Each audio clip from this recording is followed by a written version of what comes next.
Good evening. Welcome on in to the evening edition of From Day One. Tonight we have a man child in court. Let's just see how that plays out. Mr. Church and Mr. Cooper, we're here on a motion filed by the prosecutor's office. That motion is to revoke bond. I've had an opportunity to review the motion. I did not see any filed response. Did you file any response, Mr. Church? I did not. I was just served the motion late last week, and unfortunately, as the court's likely aware, I've been in court all this week. Ms. Brooker, your motion. Your Honor, as the information in the motion states, we have a documented report from the Clare County Sheriff's Department of Mr. Cooper having contact with the victim in this case, who is the protected party. He's had bond conditions in place prohibiting him from having contact with her since the beginning of this case in 2022. So we are asking this court to sign a bench warrant and revoke his bond pending trial. Mr. Church. So, Your Honor, a few things. One, I think that the alleged victim may be logged into Zoom and be present, and she may want to address the court on this. Secondly, our response to this, I mean, we don't dispute that there was contact that occurred. This is a situation in which there was confusion on Mr. Cooper's part. He had a case out of here from 2020. There's also a case that arose out of Clare County. In Clare County, there was a no contact provision. They went to the court in Clare County, and that no contact provision was removed. He did not understand and recognize that there was still a no contact provision here. And that's, again, why I believe the alleged victim is present, and I would ask the court to consider talking to her about it. I don't think there was anything in regards to the contact that's alleged to have been violent or even unwanted. They just simply didn't realize. She is not present. Again, I think this is a situation where they just did not realize this provision was still out there prohibiting that contact. The court finds you in criminal contempt based upon those statements, Mr. Cooper. You're entitled to a hearing if you want to challenge the allegations, but it does not appear that you're challenging that you were in contact with Ms. Ginizone, however I pronounce her last name. So, Mr. Church, I'll provide you a hearing, and we'll have it right now if you want to have that hearing. But I intend to find Mr. Cooper in indirect criminal contempt of court based upon a clear violation, and I do not accept any confusion that was suggested or implied. This case has been pending for years. It's very serious in nature, as Mr. Cooper is well aware. He's charged with a 10-year felony as a habitual fourth. He knows very well what the charges are and what the maximum punishment is. It's also very clear to me that there has been multiple problems on bond. And so with all of that backdrop, I do not intend to ignore this or excuse it as a mistake or misunderstanding, because it does not appear to me to be that. And so my intention is to impose a short period of jail as a result of the violation, if in fact I find Mr. Cooper guilty. Again, fundamentally, based on what you've told me, Mr. Church, I don't expect that you will want a hearing because you've acknowledged that there's been a violation. But if you want a hearing, you're entitled to it. My intention would be to put Mr. Cooper in jail for probably 10 days as a result of the violation, to re-encourage him to understand the exact provisions that he is in violation of and that he is bound by. I would then intend to reinstate bond after that 10-day period. If you're willing to accept that, that's fine. If you're not, we're going to have a hearing. But that's my intention, because it is absolutely clear to me that Mr. Cooper was aware, despite your protestation or his protestation, that you misunderstood. This matter is not acceptable to the court for so many reasons. So, Mr. Church, did you need a moment to talk to Mr. Cooper about his desires or his plans going forward? So, Your Honor, if I could make a suggestion to the court, Well, you can't make a suggestion to me, but you can certainly take me up on my offer to talk with your client, or just proceed however you want to proceed. But I'm not going to take suggestions at this juncture. and Your Honor, what I meant is in terms of how to proceed going forward.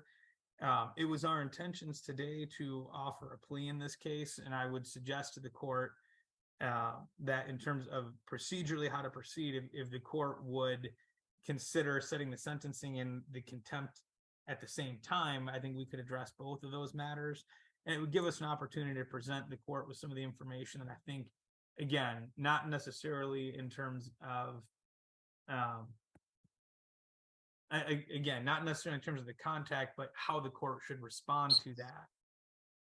Well, I know how I'm going to respond to it. I've already told you how I'm going to respond to it, and today is the day for the motion. There is no question that there's. In other words, you're not getting out of The this. question is how I should proceed. And again, you can make your arguments and I'll hear them. The prosecutor can make her arguments and I'll hear them. I would imagine the prosecutor is going to ask for more than what I've told you I intend, and I imagine you'll ask for less. I'll balance those things and ultimately come to my conclusion, but today's the day that's going to happen. If you want to also enter a plea agreement today, that's fine. But my intention remains the same, again, understanding that I'll give you the opportunity to argue. Your Honor, then I would ask that we be permitted to tender that plea. And then again, I would ask the court to check. I think that the alleged victim is now in the waiting room. I would ask the court to check on that as well. She is in the waiting room, but at this point, Mr. Church, I don't intend to hear from her because at this point, this is not an evidentiary hearing. And based on what you've told me so far, none of what she would say would have any effect on anything, because even if, for example, I believed and Ms. Gidnazone told me that she thought there was something dropped, that does not make any difference because it was not dropped. And there should have been no misunderstanding of that on Mr. Cooper's behalf. And so while I understand that you would want to offer her, this is not an evidentiary hearing. You've not demanded one and you've made concessions that there was violations. And so anything that I would hear from Ms. Gidnazone would ultimately not likely have any impact on my exercise of discretion. And so while I recognize you would want me to hear from her, I'll hear from her as the law requires at a sentencing hearing, but not until. Your Honor, I don't want to lose my job. Is there any way I can go upon this? Mr. Cooper, I'm not going to hear from you right now. I'm going to hear from your attorney for a variety of reasons, most importantly, which is you're still facing life in prison for this underlying offense, both underlying offenses. And so until I hear whether or not you plan to enter pleas and then what the nature of those pleas are, I'm not going to hear from you.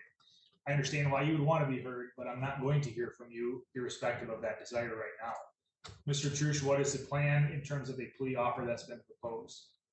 So, Your Honor, we are to receive a plea offer where if Mr. Cooper pled to an added count 2 possession of pled to count 2 possession of methamphetamine and added count 4 domestic violence first offense, the remainder of the complaint would be dismissed.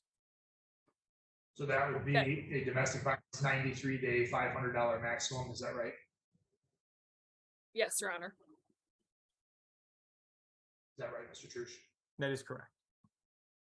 Mr. Cooper, did you hear the terms of that plea agreement? Yes, Your Honor. Is that how you wanted to proceed, is by accepting the terms of that plea agreement? Yes, Your Honor. Raise your right hand. You solemnly swear or affirm that the testimony you're about to provide is the truth, the whole truth, and nothing but the truth? Yes, Your Honor. Mr. Cooper, under this plea agreement, you're offering to plead guilty to count 2, which is entitled controlled substance possession of methamphetamine. That offense is a felony offense, and the maximum potential punishment for that felony is up to 10 years in the state prison system and or a fine of up to $15,000. You're also offering to plead guilty to what's called an added count 4. That added count 4 is known as domestic violence. Domestic violence is a misdemeanor offense, punishable by a maximum of 93 days in jail and or a fine of up to $500. If you plead guilty to those 2 offenses, possession of methamphetamine and domestic violence, the prosecutor would then dismiss count 1, the assault with intent to do great bodily harm, less than murder or by strangulation. Count 3, controlled substance possession of the controlled substance buprenorphine, as well as the habitual offender 4th offense notice, which, as I've stated before, could have the effect of elevating those 2 first offenses up to life in prison. Are you aware of the terms of the plea agreement? Yes, Your Honor. Did you want to take advantage of it by entering pleas to count 2 and count 4? Yes, Your Honor.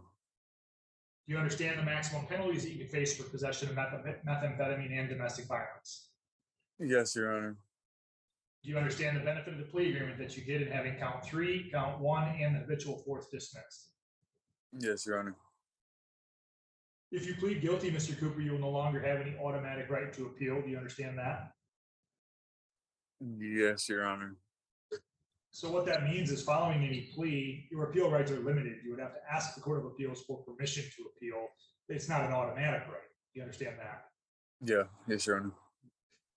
As to the count 2 possession of methamphetamine, then what is your plea? I'm sorry, Chair. Is it no contest or guilty, Chair? Well, guilty is what was described to me, and guilty would simply mean you tell me why you're guilty of the offenses. Is that what you intend to do?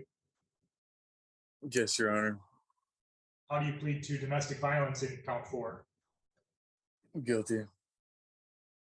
If you plead guilty, you also give up all of your current trial rights, including the right to trial itself. Those trial rights include the right to be tried by a jury of your peers, the right to be presumed innocent until you're proven guilty, and the right to have the prosecutor bear the burden of proving your guilt beyond a reasonable doubt. At your trial, you'd have a right to remain silent, not have that silence used against you, and you would have the right to testify at trial if you wanted to.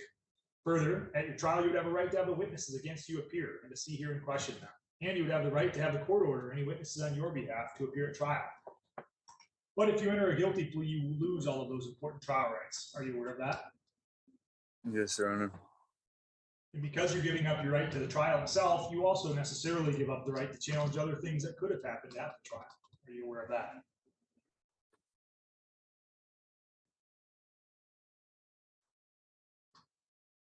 Yes, Your That was a Honor. question.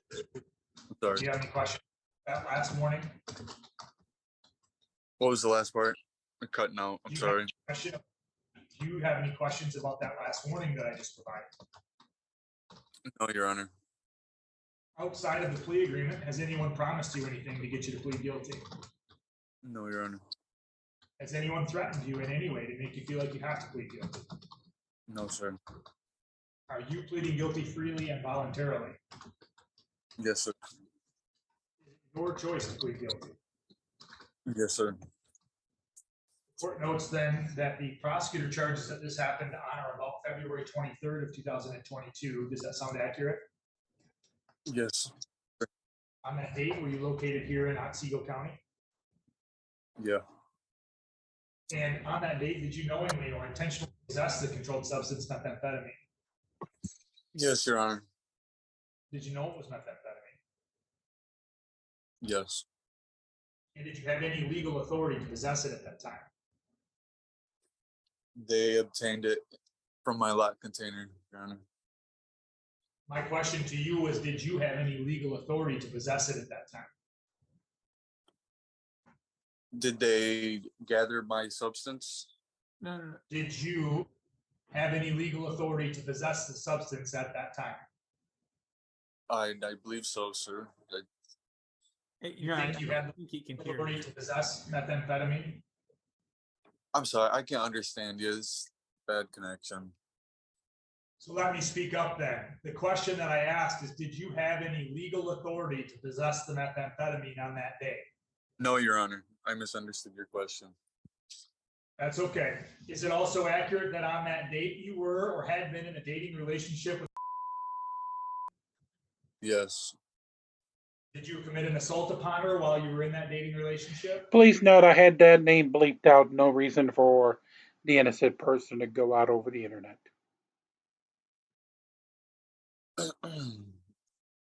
I'm sorry, I don't know what I'm supposed to say from here. And this guy is really good. Well, it's pretty simple, Mr. Cooper. You're offering to plead guilty to domestic violence. I'm asking you if you committed domestic violence. So either you did or you didn't.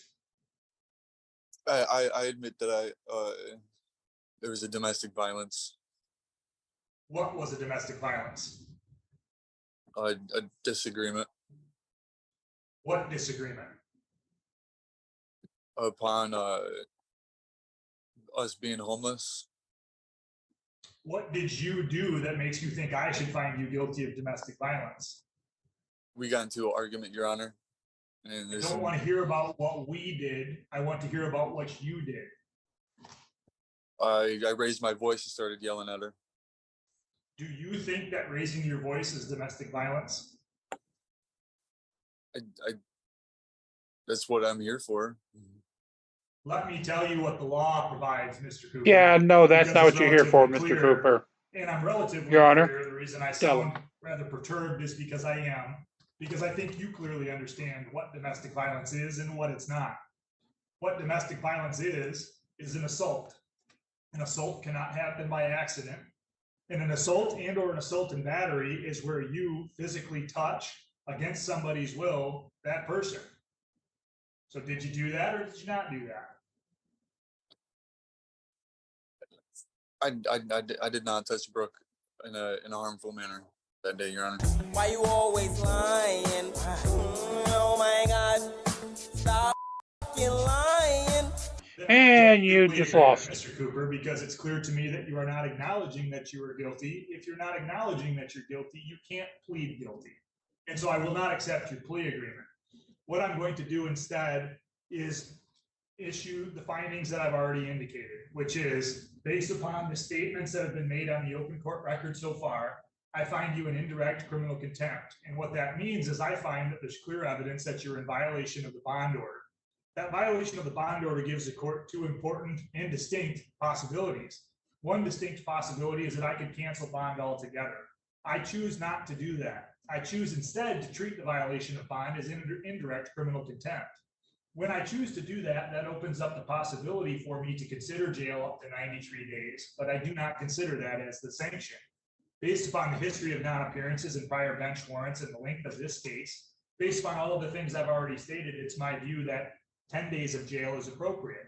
But before I finalize that sentence for the indirect criminal contempt that I found, I'm going to hear arguments from the attorneys. Then I'm going to impose that sentence with the indication ultimately that after that sentence is done, you will have your bond reinstated on the 10th day after I issue the sentence. Ms. Brooker, did you wish to articulate any reasoning in support of what you're asking for outside of what the court has suggested? Your Honor, is there any way I can just plead guilty? You can in a moment, once I hear from and address the other issue that we're here for, Mr. Cooper. Ms. Brooker, did you have anything further you wanted to argue, or anything at all you wanted to argue on behalf of the people regarding how the court should exercise its discretion? No, Your Honor, I agree with what the court has proposed, and I'll just stand behind the statements in the motion. Mr. Church, did you have further articulations for the record regarding what you think I should do or why? Yes, Your Honor. I'm sorry, Your Honor. So a lot has happened since this case has arose. The court has already kind of alluded to the timeline that this case is old and has been pending for a while. A lot has happened in that time period. Mr. Cooper has gone to and completed a rehab. He's gone to and completed some counseling in regards to relationships. I think that the court should take into account those things when looking at how to address this situation. Again, a lot has changed since this has happened. He's fully employed. He's completed a substantial amount of counseling, frankly, probably the vast majority of the counseling the court would likely be seeking to impose on the underlying sentence. So again, I would just renew my request that the court withhold making a judgment as far as a sentence on this until it can, until we can effectuate that plea and be here for a complete sentencing on the underlying matter and address this issue to the court. Mr. Cooper, you're popping in and out of my screen. I need you to turn your video on. So the phone keeps going black and then I have to touch it. Mr. Cooper, a moment ago when I was speaking, you asked if you could consider continuing the plea. Is that what you wanted to do? Yes, Your Honor. Do you recall the nature of the plea agreement, the benefits to you and the drawbacks? Oh, this ought to Yes, be Your Honor. interesting. Do you have any questions about any of those things before I hear more from you? No, Your Honor. So where we were at in the situation was I was asking you why I should find you guilty of domestic violence. Do you want me to find you guilty of domestic violence?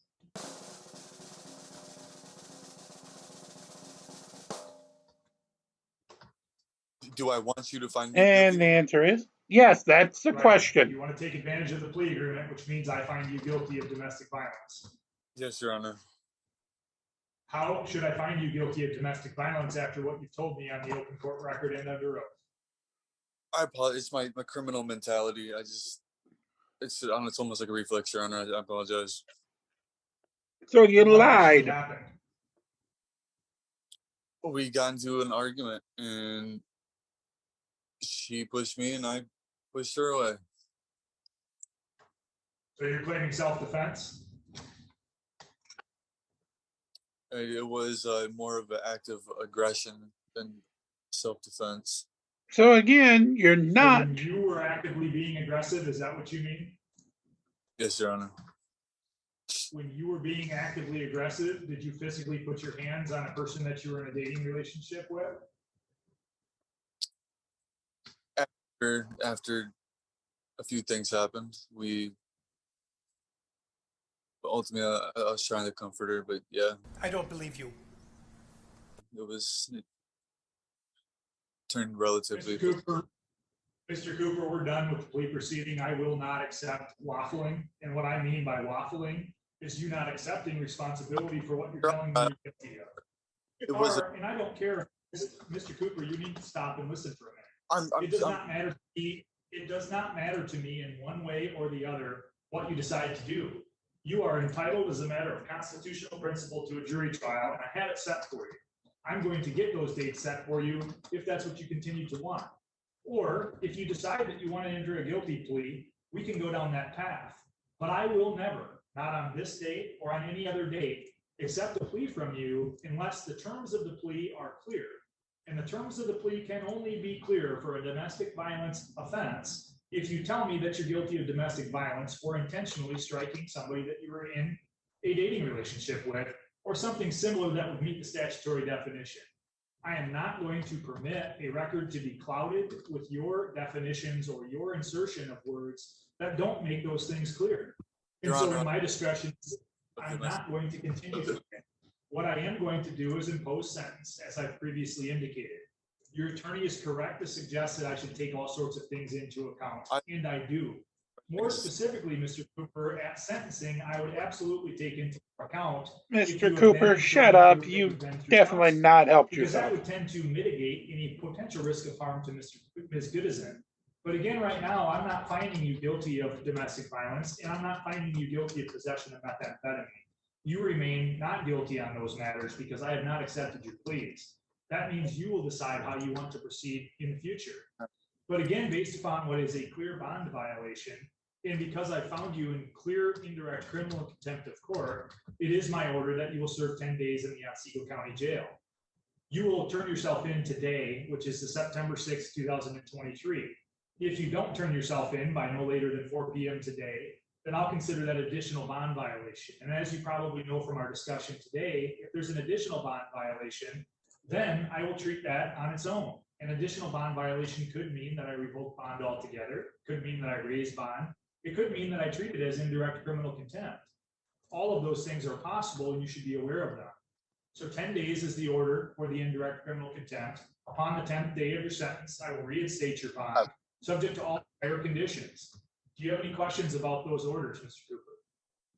I need to build my life for my kid, man. Mr. Cooper, your choice. I can't lose my job. And that is not the way to do it. Arrested for this incident, and they were both. Come on, just stay the out of it, dude. Clearly under the influence of drugs that day. That he was arrested for this domestic, Your Honor. All right. I don't know who you are, and I'm not going to hear from you. This is not an open proceeding where you are entitled to come in and tell me anything because A, I don't know who you are, and B, this is not an open proceeding. This is a structured courtroom. The structured courtroom requires that I hear from a prosecutor, a defense attorney, and the defendant. I have heard from those individuals. So, ma'am, I'm not going to hear from you despite your desire to be heard. Mr. Cooper, my order is what it is. You will have the choice to either follow it or not follow it. If you don't follow it, there likely will be repercussions, but you get to choose whether or not you follow it. If you follow that order, then it will be much more likely that I would consider different things in the future. If you don't follow it, it's likely that I consider other different things in the future. Because your ability to or willingness to comply with the bond conditions of the court makes a difference on a case going forward. Your Honor. So that is your. I just got him to go home. I'm his mother to attend him for court. I got 3. All right. Again, ma'am, I'm speaking over you on purpose. You don't know who you are, and you're not entitled to be heard on this court record. Therefore, I'm not considering. And I was said. I'm terminating the call now with the order being clear. You need to turn yourself in by 4:00 p.m., Mr. Cooper. If you don't, then a further issue will come up. And again, I may act on an immediate basis if I hear information. Don't turn yourself in by issuing a bench. With that, I'm removing Mr. Cooper and the individual who will clearly not listen to the court direction. And Mr. Trush, I'm going to make then a further record. I'm not willing to have interruptions by unidentified individuals, not in this case and not in any case. And so again, I've issued my findings as far as indirect criminal contempt and my order. Did you wish to preserve for appellate review any further issues on that point before we break, Mr. Church? No, Your Honor. I had intended to ask if I could ask Mr. Cooper some questions in regards to the potential plea, but I think that ship has kind of sailed. Ms. Brooker, did you wish to make any further statements for purpose of appellate review regarding anything the court has done so far? No, Your Honor. The court will issue that indirect criminal contempt finding then in a written order. I'll get that out to the attorneys today, and I'll also make sure and mail it to Mr. Cooper at his last known address.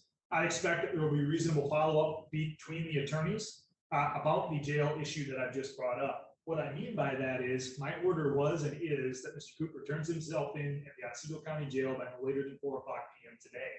If I find and hear by way of written motion, affidavit, or otherwise that he has not turned himself in on that occasion, I intend to take immediate action. The immediate action I would likely take is the issuance of a bench warrant for his arrest. I don't necessarily need to do that, but I'm telling the attorneys that is my plan. If I have information from one of the attorneys that has not happened, because otherwise I do not feel comfortable at all regarding Mr. Cooper's safety and particularly Ms. Gidizon's safety, especially given the clear bond violation that's happened recently and the history of this case that everyone is aware of. Do you have any questions regarding what I'm asking in that regard, Ms. Brooker? No, Your Honor. Do you, Mr. Trush? No, Your Honor. The court will be in recess on this case today, and I'll remain open to both arraign Mr. Cooper if it's needed and or to conduct an additional plea hearing. But if it hasn't been made clear by everything that's happened so far today, counsel, I'm not going to waste time on a plea if it is a waste of time. If there's a plea that we can accomplish, it doesn't matter to me. But I'm not going to waste a lot of court time if ultimately Mr. Cooper is going to deny culpability when we get to the ultimate point. So hopefully you can have those conversations with him, Mr. Trush. Again, it doesn't matter to me if he has a trial or if he has a plea, but whatever he chooses needs to be clear. The court will be in recess now.